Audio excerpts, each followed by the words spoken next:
မြန်မာပြည်ကလူတွေကဘာပြဿနာတက်နေလဲဆိုတော့ကျွန်တော်အရှိမပြောတယ် coding agent တွေကိုသုံးလို့မရတဲ့ပြဿနာတက်နေတယ်ပေါ့နော်ကျွန်တော်ပြမယ်ပေါ့နော်ကျွန်တော်အရှိမသုံးပြတယ်ပေါ့နော်ဒီ anti gravity လို့ကောင်းနေ cloud လို့ကောင်းတွေကိုမြန်မာပြည်ကသူတွေအနေနဲ့ကသုံးလို့မရဘူးပေါ့နော်ကျွန်တော်ကကြတော့ဘာလို့ရသွားလဲဆိုပြီးအရှိမတော့ကျွန်တော် VPN တွေဖွင့်ပြီးတော့သုံးနေကြဖြစ်တော့ဗျာကျွန်တော်ရဲ့ location ကကြတော့သူတို့ဒီ available ဖြစ်တဲ့ location မှာပါသွားတာဖြစ်တာကြောင့်မို့ကျွန်တော်ဒီသုံးလို့ရသွားတယ်ပေါ့နော်ကလောက်လည်းထုံနေ၎င်းပဲပေါ့နော်ကျွန်တော်အတီးတယောက်ရဲ့ဖုန်းနံပါတ်နဲ့ကျွန်တော်ဖွင့်လိုက်တယ်ပေါ့နော်ဒါကြောင့်မလို့ကျွန်တော်သုံးလို့ရသွားတာပေါ့နော်အဲ့တော့ဒီ AI coding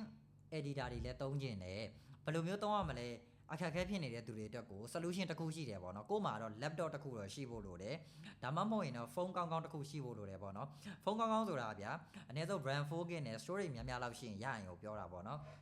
အဲ့တော့ဘာသုံးလို့ရလဲဆိုတော့ကျွန်တော်တစ်ချက်ပြပေးမယ်ပေါ့နော်အခုပထမဆုံးကကျွန်တော် laptop သမားတွေကိုပြောမယ်ပေါ့နော်ဘာလို့လဲဆိုတော့လွယ်လို့ပေါ့နော်ကာစာကိုသုံးလို့ရတယ်ပေါ့နော်သူ့ကိုကျွန်တော်တို့ဝယ်မယ်ဆိုရင် UAV ကတ်ဖြစ်ဖြစ်ဘာဖြစ်ဖြစ်သုံးလို့ရတယ်ပေါ့နော်အဲ့တော့ဒီမှာကျွန်တော်တို့ဒါကာစာကိုသုံးပြထားတာပေါ့နော်အလုပ်ဖြစ်တယ်โอเคပြီးတော့လို့ရှိရင်သူ့ရဲ့ pricing ကိုကြည့်လိုက်ပေါ့နော်တစ်လကို$20နဲ့ပေးပြီးတော့စမ်းသုံးလို့ရlaptop သမားတွေကိုအရင်ပြတယ်ဆိုတာလွယ်လို့เนาะဒီတိုင်းလေး download ပြီးတော့သုံးလိုက်လို့ရတယ် map ဖို့လည်းထုံနေ၎င်းပဲပေါ့နော်မြန်မာနိုင်ငံမှာဆိုရင်ခုနကျွန်တော်ပြောတဲ့ UAB pay တို့ AR pay တို့ကvisa card တွေ virtual visa card တွေကလက်ခံတယ်ပေါ့နော်အဲ့တော့ဖုန်းသမားတွေ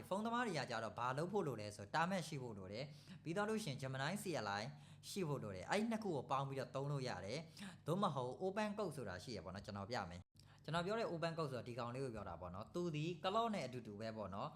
သူကကြတော့ဝယ်သုံးမယ်ဆိုရင်လည်းရတယ်ဒါမြန်မာပြည်ကနေလမ်းပြီးတော့ဝယ်သုံးလို့ရတယ်ပေါ့နော်ခုနက open code ကဖုန်းကော laptop တွေမှာရတယ်ဘာလို့လဲဆိုတော့ terminal ရှိတယ်ဆိုရင် run လို့ရတယ်ပေါ့ဗျာအဲ့တော့ဟို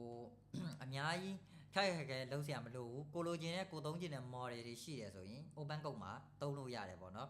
laptop သမားတွေကတော့ကာစာကိုသုံးလိုက်ပေါ့နော်ကာစာပို့ပြီးတော့လွယ်တယ်ကျွန်တော်တော့ကာစာမသုံးဘူးanti gravity နဲ့ cloud code ပဲသုံးတာပေါ့နော်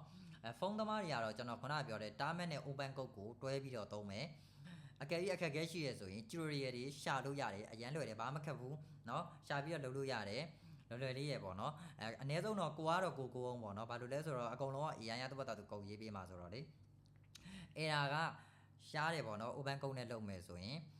တခြားဟာတွေပေါ့နော်ကျွန်တော်ပြောတဲ့ Gemini CLI ရှိတယ်အဲ့ဒါကကျတော့ဖုန်းမှာလုပ်လို့ရတယ်နော်laptop မှာလည်းရတယ်ပေါ့နော်ကျွန်တော်ဖုန်းမှာလုပ်လို့ရတဲ့ဟာမှတမန်ဒီ laptop မှာရတယ်နော်အဲ့တော့အခုကဖုန်းသမား service ကိုပြောတာနော်ဖုန်းနဲ့ live လုပ်မယ်ဆိုရင် Android ဖုန်းတော့ဖြစ်ဖို့လိုတယ်ပေါ့နော်